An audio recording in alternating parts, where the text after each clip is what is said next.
இல்லை. நீங்க தமிழ்நாட்டில் அம்பேத்கருடைய சிலைகள் எல்லாம் சிறையில் இருக்கு, தெரியும் இல்லையா? கூண்டுக்குள்ள வச்சிருப்பாங்க.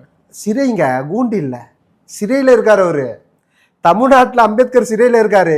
நான் இந்தியா முழுக்க நான் டிராவல் பண்ணியிருக்கேங்க. ஒரு இடத்துல கூட அம்பேத்கர் சிறையில் இல்லை, சுதந்திரமா இருக்காரு. ஆனால் தமிழ்நாட்டில் இந்த திராவிட இயக்கங்கள் ஆட்சியில தான் இன்னைக்கு வரைக்குமே அம்பேத்கர் சிறையில் இருக்காரு. இதுக்கு தான் என்ன சொல்றாங்க, எங்களால பாதுகாப்பு கொடுக்க முடியல அப்படின்னு சொல்றாங்க சார். அது யாரோட தோல்வி அது? அதாவது பாதுகாப்பு கொடுக்க முடியல அப்படின்னா, தமிழ்நாட்டு மக்களை விட மற்ற மாநிலங்களில் இருக்கிற மக்களுக்கு ஜாதி வெறி அதிகம் உண்டா இல்லையா? நீங்க யூபி எடுத்துங்க, பீகார் எடுத்துங்க.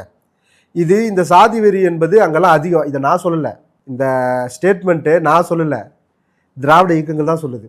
பெரியார் வந்தார், சாதியை ஒழிச்சிட்டாரு, மற்ற மாநிலங்களில் இல்லை, அவங்க சாதி வெறி பிடிச்ச ஆட்களாக இருக்காங்க. இது பெரியார் மண்ணு, சாதி வெறி இங்கே எடுபடாது, உங்கள் சாதி வெறி எடுபடாது. பாத்தியா, பேருக்கு பின்னால் எவனா சாதி வெறி இப்போ சாதியை போட்டுக்கிறானா, எல்லாருக்கும் பயம் இருக்குல்ல அப்படின்னு சொல்கிற இந்த மண்ணில் அம்பேத்கர் வந்து சிறையில் இருக்கார். கேட்டால் நீங்களே என்ன சொல்கிறீங்க, அவங்க வந்து செருப்பு மாலை போட்டுருவாங்க, உடைச்சிடுவாங்கன்னா அப்போ சாதி இருக்கா இல்லையா?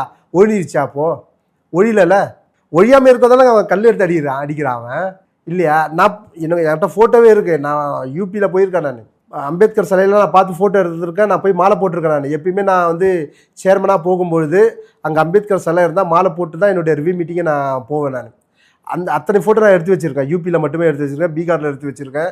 எந்தெந்த மாநிலத்தில் எங்கெங்கே சிலை இருக்கோ அங்கெல்லாம் நான் போயிருக்கேன். நான் அங்கெல்லாம் ஒரு சுதந்திரமாக இருக்கார்.